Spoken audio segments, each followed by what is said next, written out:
आप देख रहे हैं पेसर एजुकेशन यूट्यूब चैनल। आज की इस वीडियो में बात करेंगे 26 जून से रिलेटेड जितने भी इंपॉर्टेंट करंट अफेयर बनती हैं सारे इस वीडियो में कंप्लीट करेंगे। साथ ही काफ़ी सारे एक्स्ट्रा फैक्ट भी यहाँ पे डिस्कस करेंगे। सो पूरे लेसन को ध्यान से और लास्ट तक आप जरूर देखिएगा। इसकी पीडीएफ आप डाउनलोड कर सकते हैं नीचे वीडियो के डिस्क्रिप्शन में से। देखिए, सबसे पहले हम बात करेंगे जो लास्ट वीडियो की क्विज थी आपके लिए। क्वेश्चन था कि हाल ही में किसे ब्रिटेन में भारत का नया राजदूत नियुक्त किया गया है। तो आंसर आपका था यहाँ पर गायत्री आई कुमार, इसका सही आंसर था। चलिए अब बात करते हैं आज की करंट अफेयर की। देखिए, पहला क्वेश्चन है आपका, IUCN की रेड लिस्ट में लुप्त प्राय श्रेणी में सूचीबद्ध फिशिंग कैट के लिए भीतरकनिका नेशनल पार्क में 2 वर्षीय संरक्षण योजना की शुरुआत की है। यह कहाँ स्थित है? तो देखिए, यहाँ पर जो फिशिंग कैट है उसके संरक्षण के लिए योजना शुरू की गई है। कहाँ पर? भीतरकनिका नेशनल पार्क में। अब यहाँ पूछा जा रहा है कि भीतरकनिका नेशनल पार्क स्थित कहाँ है? तो ये है उड़ीसा के अंदर। कहाँ पर? उड़ीसा के अंदर। देखिए, उड़ीसा वन विभाग के अंदर जो केंद्रपाड़ा है, कहाँ पर? केंद्रपाड़ा जिला। उड़ीसा का जो केंद्रपाड़ा जिला है उसी के अंदर ये भीतरकनिका नेशनल पार्क स्थित है, जिसमें फिशिंग कैट के संरक्षण के लिए ये 2 वर्षीय संरक्षण योजना शुरू की है। ये आपको ध्यान रखना है। फिशिंग कैट की मैं बात कर रहा हूँ यहाँ पर। फिशिंग कैट का मतलब क्या है यहाँ पे? इसका मतलब है कि जो ये फिशिंग कैट है, जो मतलब कि जो मछलियाँ होती है उसका शिकार करती है, ठीक है। तो इसलिए इसका नाम फिशिंग कैट पड़ा है। नेक्स्ट क्वेश्चन यहाँ पे देखिएगा अपना, सरकार के किस योजना के सभी शिशु ऋण खातों पर 12 माह की अवधि के लिए 2% की ब्याज सब्सिडी योजना को मंजूरी दी है? हाल ही में केंद्र सरकार ने कौन सी योजना के लिए, जो प्रधानमंत्री मुद्रा योजना PMMY, इसके लिए जो इसके जो शिशु श्रेणी जो कैटेगरी है उसके सभी खातों के लिए सरकार ने 12 महीनों की अवधि के लिए 2% की ब्याज सब्सिडी की योजना जो है ये शुरू की है। ये आपको ध्यान रखना है, ठीक है। देखिए, यहाँ पर थोड़ा सा और विस्तार से मैं बात करूँगा आपको। देखिए, पहले तो एक चीज़ ध्यान रखनी है। सबसे पहले तो इस योजना के बारे में मैं बताऊंगा आपको, उसके बारे में सारी चीज़ें आपको समझ में आएगी। देखिए, योजना का उद्देश्य क्या है? अप्रैल 2015 में जो है इस योजना को शुरू किया गया था। किसको? जो मैं यहाँ पे बात कर रहा हूँ, प्रधानमंत्री मुद्रा योजना PMMY, इसको 2015 में लॉन्च किया गया था। इसका उद्देश्य क्या है? अगर कोई भी व्यक्ति जो अपना खुद का व्यवसाय या फिर जो है व्यापार शुरू करना चाहता है तो वो जो है इसके तहत लोन ले सकता है, ठीक है।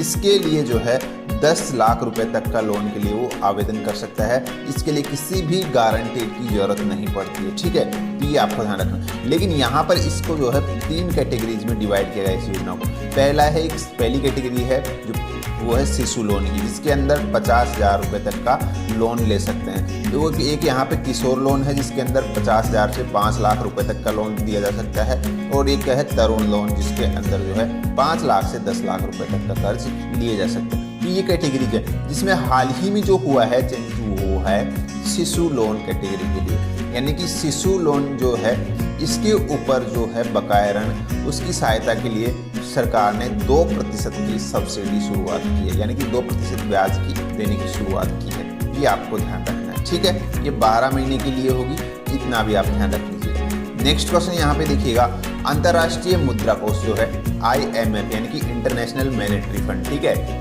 इसके द्वारा वर्ष 2020 में भारतीय अर्थव्यवस्था में कितना प्रतिशत की गिरावट आने का अनुमान लगाया गया है? आंसर होगा आपका यहाँ पर कौन सा? 4.5%। ये आपको ध्यान रखना है, ठीक है। उसके बाद में देखिए, हम IMF की बात कर रहे हैं कि अंतर्राष्ट्रीय मुद्रा कोष की, तो इसके बारे में थोड़ा जानना जरूरी है क्योंकि यहाँ से क्वेश्चन पूछे जाते हैं। इसका हेडक्वार्टर या फिर इसका जो है वो मतलब कि डायरेक्टर वगैरह है वो पूछ लिया जाता है। तो देखिए, IMF जो मैंने बात की है, इंटरनेशनल मॉनेटरी फंड, ये क्या करता है? अपने सदस्य देशों को आर्थिक सहायता उपलब्ध करवाता है, ठीक है। इसकी अगर मैं बात करता हूँ हेडक्वार्टर की, तो वाशिंगटन जो है DC, वहीं पर इसका हेडक्वार्टर है। अब वर्तमान में इसके सदस्य देशों की संख्या है 189, ठीक है। और इसके जो चीफ है वर्तमान में गीता गोपीनाथ इसके चीफ है, ये भी आपको ध्यान रखना है। और जो MD है मैनेजिंग डायरेक्टर, वो है क्रिस्टिना जॉर्जिवा। कौन है? क्रिस्टिलिना जॉर्जिवा इसका वर्तमान में मैनेजिंग डायरेक्टर है, ठीक है। नेक्स्ट क्वेश्चन यहाँ पे देखिएगा, केंद्रीय मंत्रिमंडल ने कुशीनगर हवाई अड्डे को अंतर्राष्ट्रीय हवाई अड्डे के रूप में घोषित किए जाने की स्वीकृति दे दी है। यह किस राज्य में स्थित है? अब कुशीनगर हवाई अड्डा जो है राष्ट्रीय हवाई अड्डे से इंटरनेशनल यानी कि अंतर्राष्ट्रीय हवाई अड्डे में परिवर्तित हो चुका है। और ये स्थित है कहाँ पर, उत्तर प्रदेश के अंदर। इतना आप ध्यान रखिएगा, ये चीज़ इंपॉर्टेंट है, ठीक है। नेक्स्ट यहाँ पे यूपी की मैंने बात की, चलिए थोड़ा यूपी घुमा के लाते हैं आपको। यहाँ पर हम देखिए, सबसे पहले आपको यूपी लेके चलते हैं। ये रहा हमारा यूपी, ठीक है। अब यहाँ पे सबसे पहले मैं आपको पता है बॉर्डर शेयरिंग की बात करते हैं। यहाँ पर सबसे पहले तो देखिए इसकी बॉर्डर शेयरिंग जो है वो कहाँ कहाँ के साथ होती है। अगर यहाँ पे इंटरनल बॉर्डर शेयरिंग की बात करता हूँ तो उत्तराखंड के साथ ही अपनी बॉर्डर शेयर करता है। उसके बाद ये हरियाणा के साथ अपनी बॉर्डर शेयर करता है। और ये की चीज़ यहाँ पे ध्यान रखिएगा, ये हिमाचल प्रदेश के साथ भी अपनी बॉर्डर शेयर करता है। ये यहाँ पर इंपॉर्टेंट चीज़ है, ठीक है। थोड़ी बहुत करता है लेकिन करता है, ठीक है। इसके अलावा राजस्थान के साथ ही अपनी बॉर्डर शेयर करता है। और इधर ये मध्य प्रदेश के साथ भी अपनी बॉर्डर शेयर करता है। उसके अलावा बिहार है, यहाँ पे इसके साथ ये बॉर्डर शेयर करता है। और यहाँ पर ये छत्तीसगढ़ के साथ भी अपनी बॉर्डर शेयर करता है यहाँ पर, ठीक है। तो ये तो हो गई इंटरनल बॉर्डर शेयरिंग जो राष्ट्रीय, ठीक है। और ये कि यहाँ पे ये ध्यान रखिएगा इंटरनेशनल बॉर्डर में जो है ये नेपाल के साथ अपनी बॉर्डर शेयर करता है, ठीक है। तो अभी जो ये कुशीनगर हवाई अड्डा है ये नेपाल की बॉर्डर के पास में है।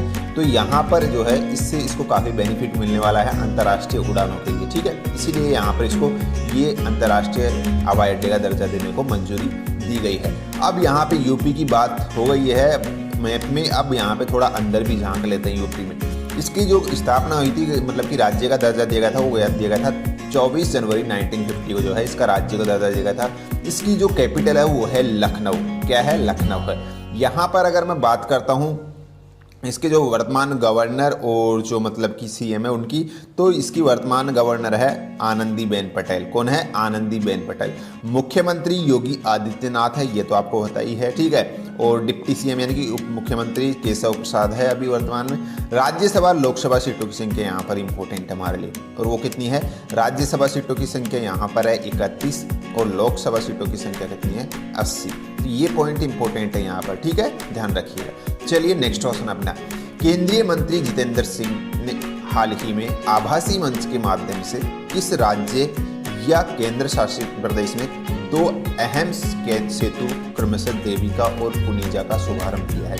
2 नए जो पुल हैं उनका हाल ही में उद्घाटन किया गया है केंद्रीय मंत्री जो जितेंद्र सिंह है इनके द्वारा ऑनलाइन आभासी तरीके से, ठीक है। और यहाँ पर देखिए पूछा गया कि दोनों जो पुल है देविका और पुनीजा ये कहाँ पर स्थित है?